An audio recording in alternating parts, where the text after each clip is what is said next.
Welcome to Calm Your Crazy. I'm Kiana Lambert, and this is Calm Your Crazy for this crazy life. Today, we are talking about who is really choosing your reality, consciousness versus your brain.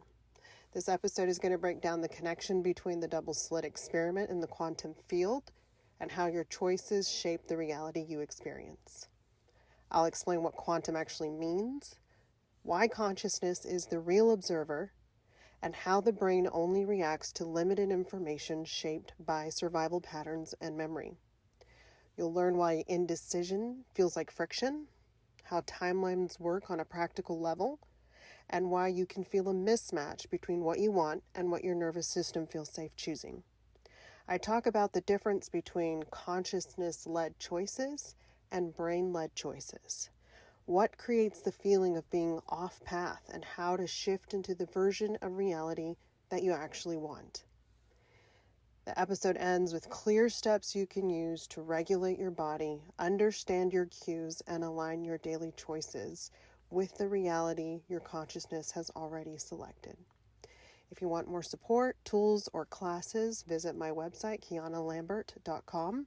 And you can search for my book, Quantum Healing Guide, on Amazon or buy directly from my website. So let's get started.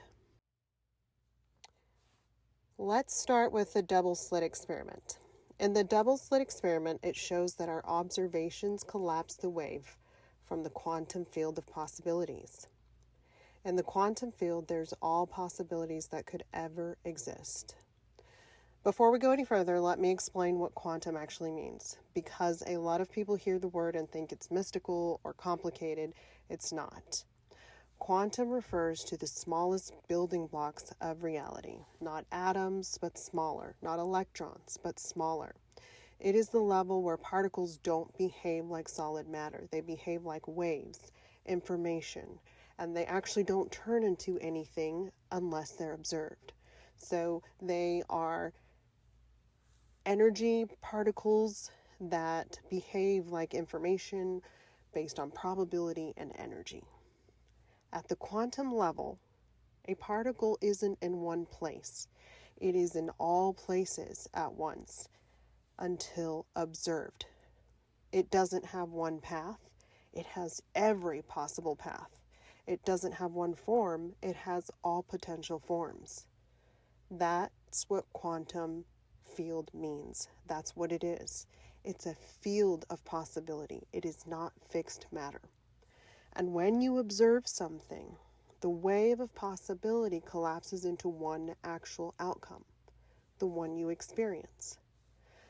That collapse happens before your brain forms a picture, which is why your consciousness is the true observer, not your eyes and not your brain.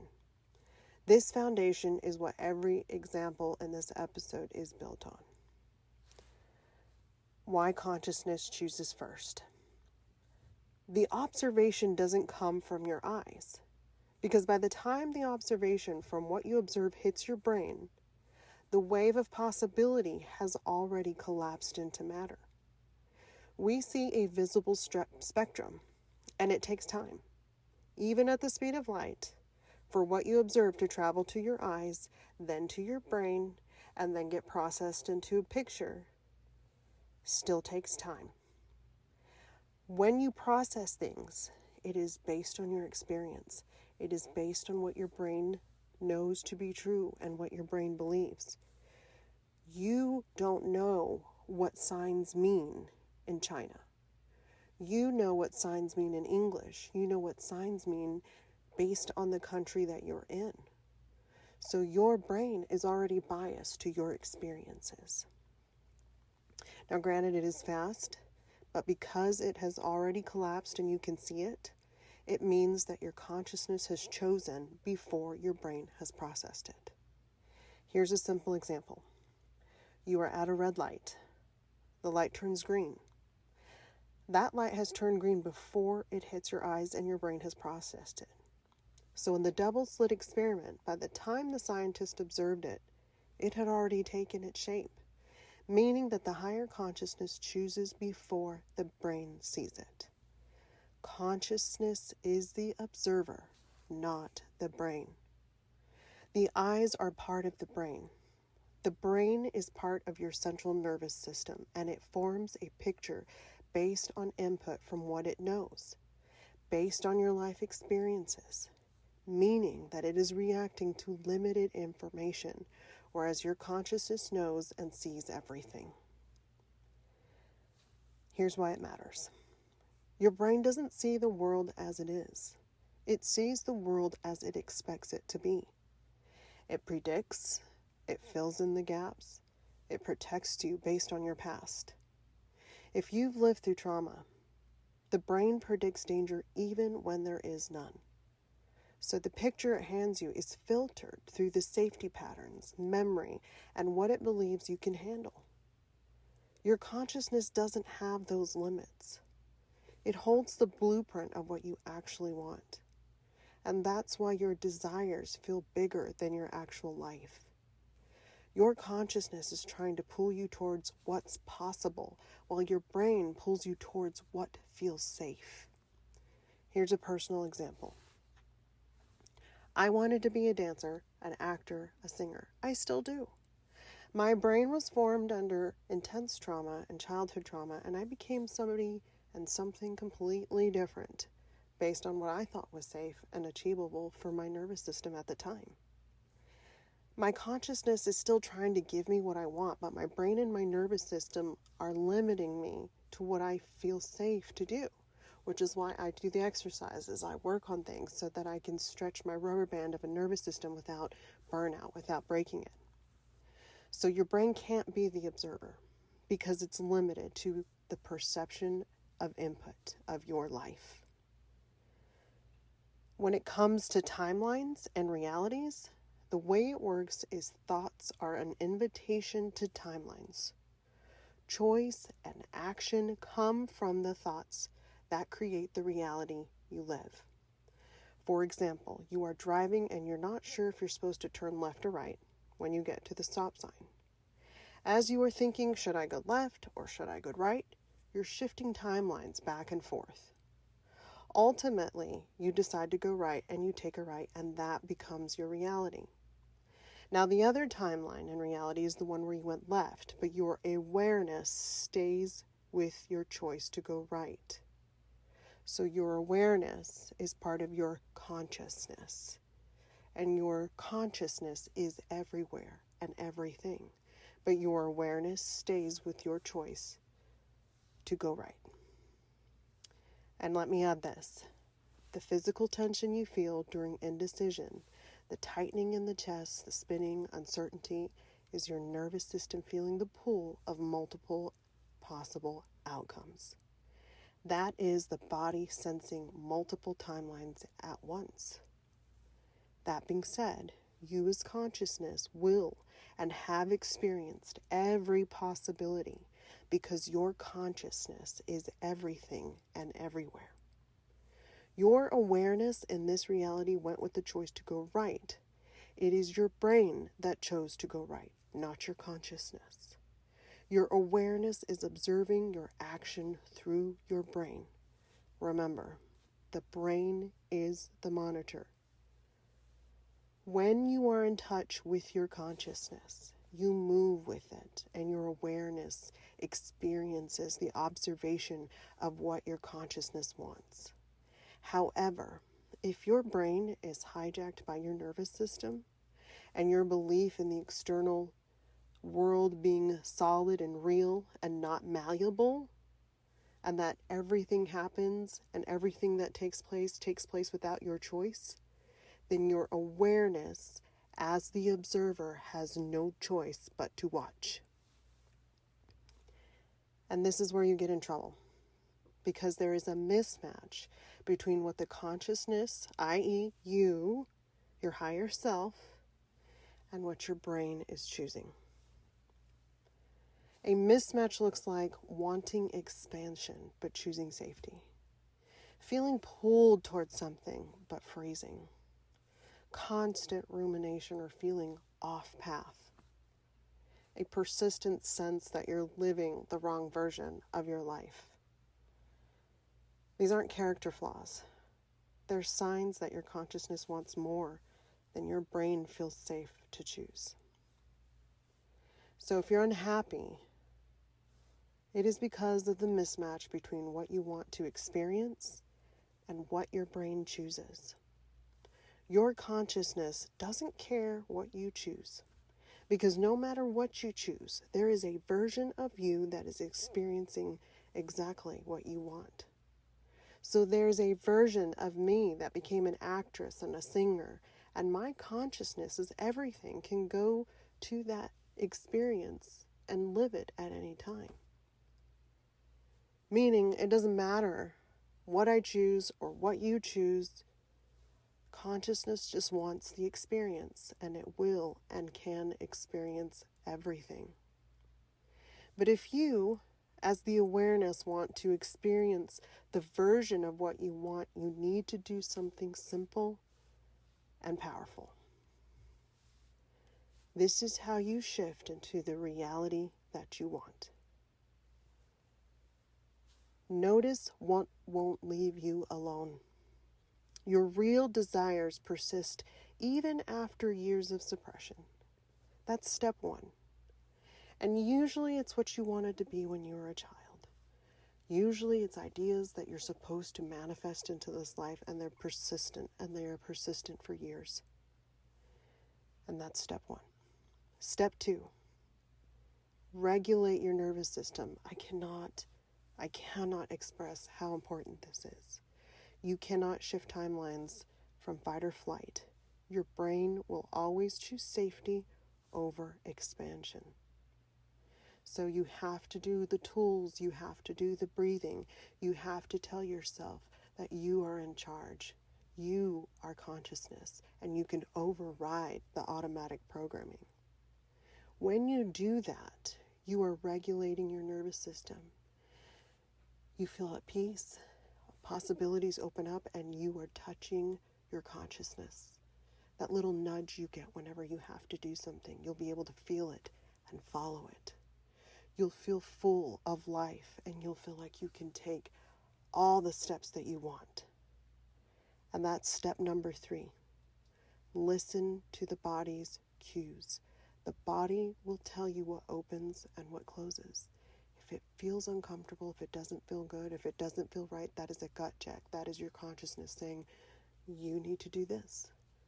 You need to do that. Maybe the thing that you were supposed to do at the stop sign was actually to your left, but you couldn't decide, and you weren't in touch with your consciousness, so you chose to go right instead of left. That's just another example. So maybe you were trying to get somewhere, to do something, and your gut says to go left, but you are questioning it and going back and forth, and you eventually went right. It doesn't mean you're wrong. It doesn't mean that you're bad. It doesn't mean that you are anything. It just means that you need to trust your body and listen to your body's cues. And that was just an example. Step number 4, make micro choices differently. Make micro choices like the stop sign, left or right. Those are a micro choice. Start noticing.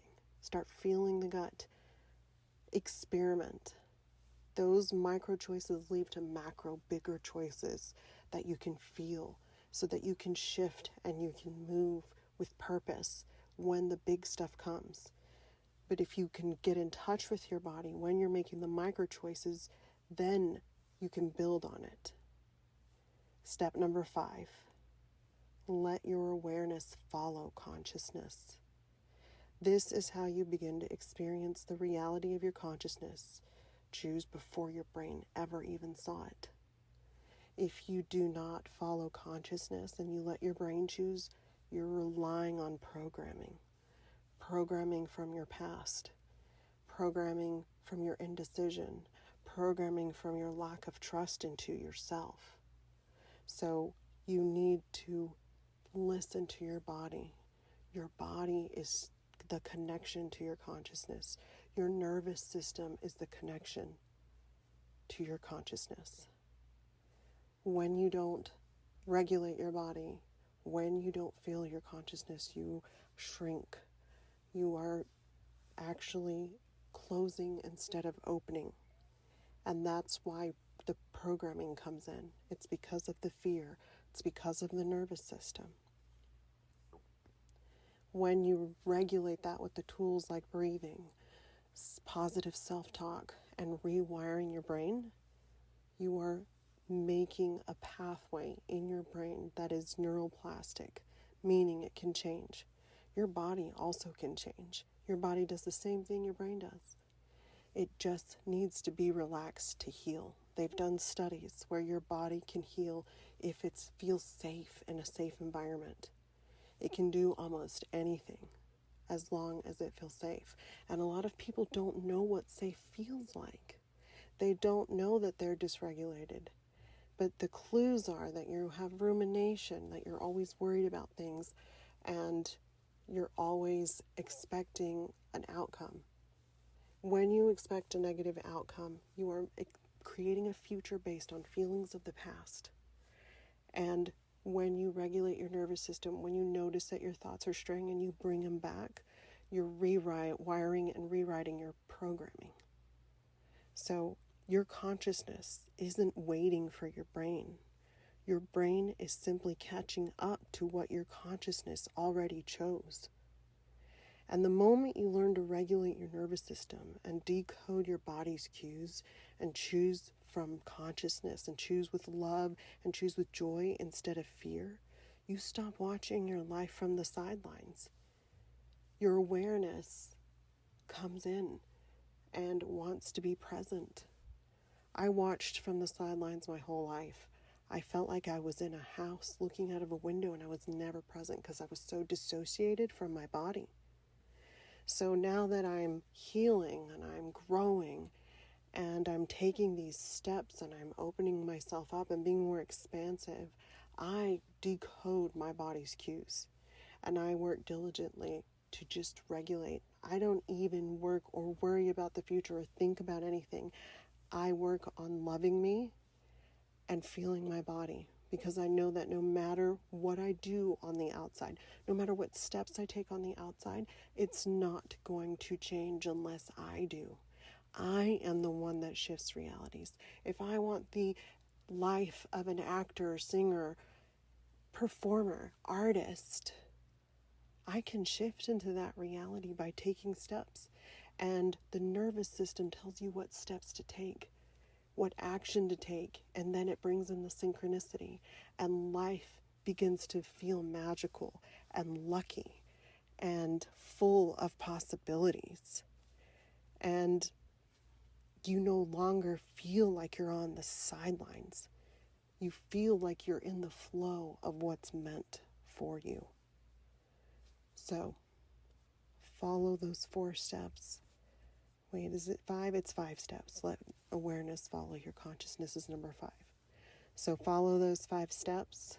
If you need help with your nervous system, if you need help rewiring your brain with positive self-talk, if you need somebody to explain to you what you need and how to do it, send me a message. Sign up for coaching. I'm going to be putting together some classes and some group therapy so that it's not actual therapy, I shouldn't call it that, but actual visualizations and actual things that will move the needle for you. And I'm going to make exercises that you can have as a free download on my website so that you can start doing the exercise to do the micro shifting and to shift into a bigger reality. Your brain is what's keeping you safe. It's what's keeping you small. And in this matrix, in this way that this story arc is happening in this simulation, control is taken from you in every possible way so that you feel like you don't have any agency or control over your own self or your own life. And some people don't realize that they don't have control over themselves. But if you want to do something and you feel too scared to do it, then your fear is controlling you, not you living your life. If there is something that you want to do with your life and you haven't done it and you're too afraid to do it, you're too afraid to write, or you're too afraid to send in your manuscript, or you're too scared to take the steps, then your fear is controlling you. Anything that you don't do because you're afraid is controlling you. And once you remember that you are consciousness having an experience and that your awareness is here observing and you are consciousness that can actively change and take back your power, you're going to keep living the way you're living. And you cannot shift realities if you are the same person doing the same thing. That just brings like attracts like. That brings the same thing. You have to shift your feelings and your emotional state.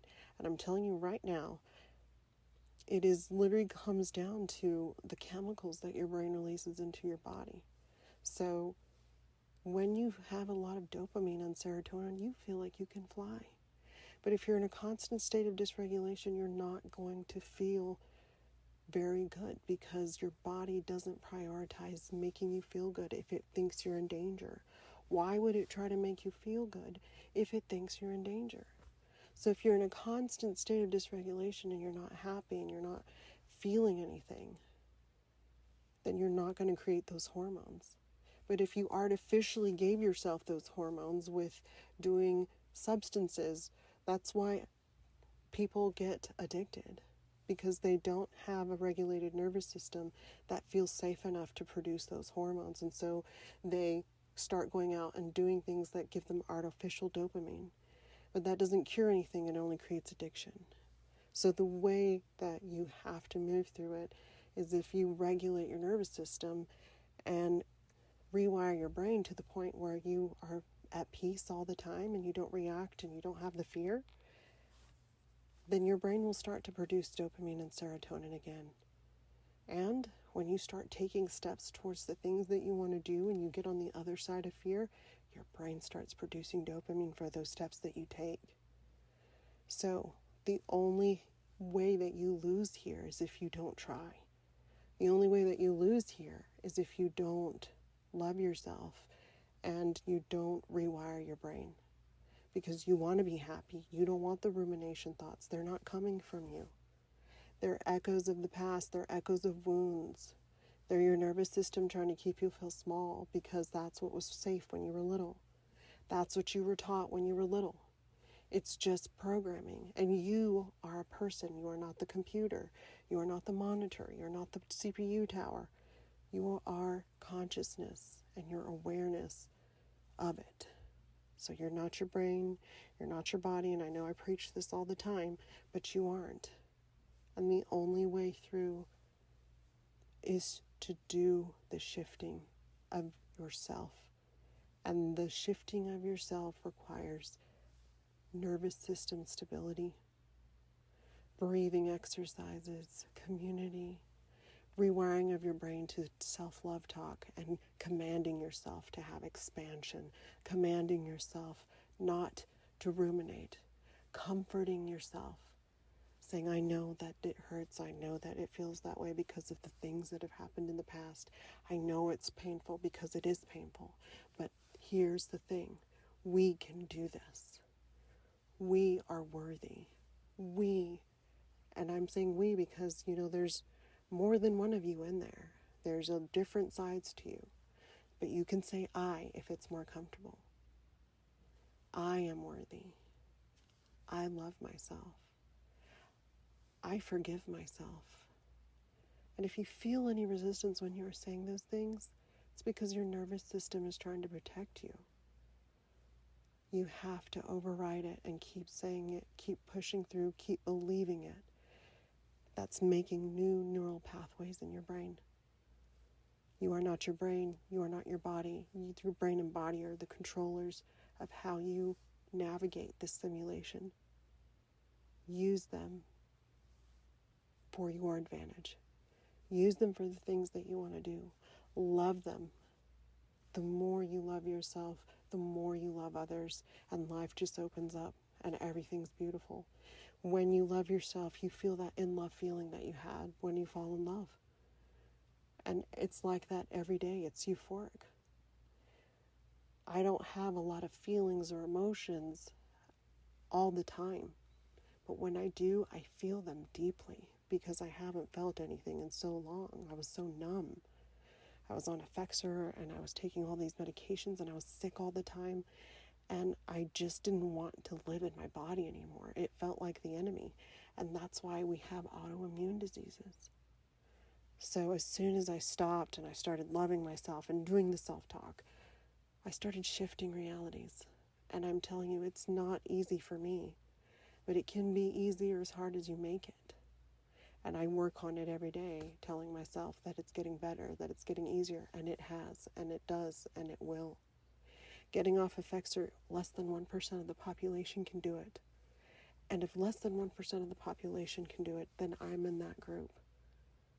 And you can do it too. If I can do it, you can do it. My past is very, very dark. And I generated a lot more trauma and drama for myself.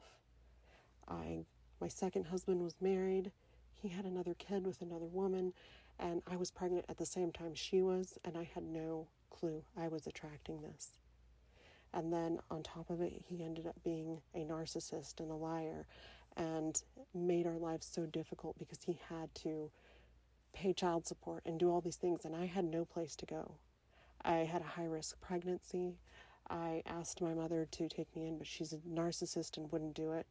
And I sold my house to move into a bigger house because he didn't like the house that I had because it was with my first ex-husband. So I ended up selling a house that I could afford on my own to move into a big house, and we couldn't afford it. His checks to me would bounce. We were constantly living on scarcity, running from paycheck to paycheck to paycheck, and it has been like that our entire time. We ended up having another kid together, and I felt trapped. I felt hopeless. I felt like I couldn't move. I couldn't do anything. So the rest of our relationship was just ups and downs and bouncing from place to place. We would get stable for a little bit and then something would happen. We'd get stable for a little bit and then something would happen. He'd make 6 figures a year and then we'd lose it all. I'd make 6 figures a year, then we'd lose it all. It was just back and forth. I would try to make businesses and walk towards the things that I wanted to do, thinking that everything that I could do on the outside would make me feel good on the inside. I took care of the kids. I went to school. I got my bachelor's and then my master's. And I thought that would make me feel better. But it didn't. It didn't make me feel good at all. I was trapped. I was angry. I was sick. I was hopeless. And everything that I tried to do just burned me out, burned my nervous system out until I died during a routine day surgery in 2021. And it changed my whole life because I went in there saying, if I don't figure this out, I don't want to come back. And so I went in there and saw how everything worked together and saw how I was just having an experience, that my husband was my teacher, my parents were my teachers, that we were all teaching each other, we were all learning from each other. And I forgave and I let things go. It took some time. I had some deficits mentally because I was not oxygenated for they inflated my stomach instead of my chest, and so when your brain goes without oxygen, it starts to die.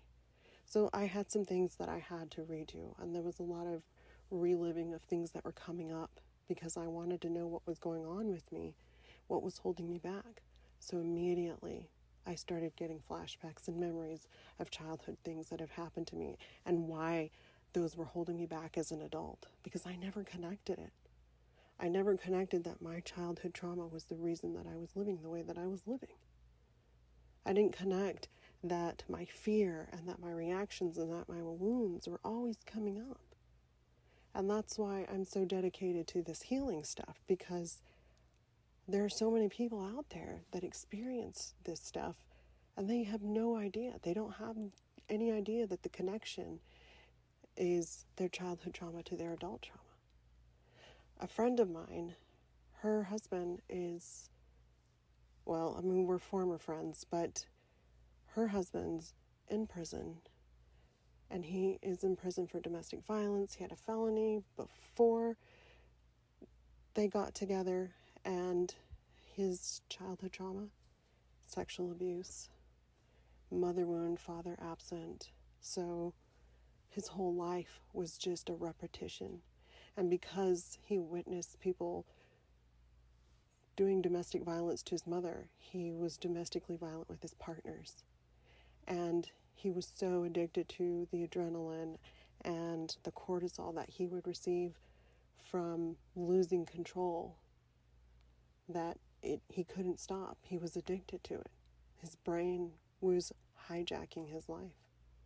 And then once he was in prison and couldn't go anywhere and had to sit with his body and himself with no medication, with no drugs, with nothing, he started to process and feel his body and process his emotions, process the things that had came up, going to therapy in the prison, taking classes in prison. He started to realize what was wrong with him, what happened to him, so he could start taking steps to getting his family back. So this is so important because people do not realize what they're living is a hijacked programming, and that they actually have control if they realize what's happening and can process the past and can control their nervous system.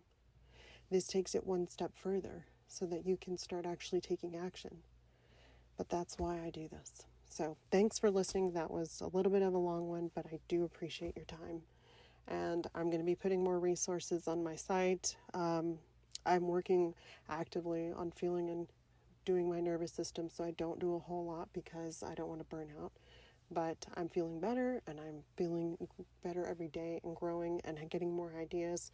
So I will be putting this out there, and hopefully it can help those that it needs to help. So thanks for being here again, and we'll catch you next time.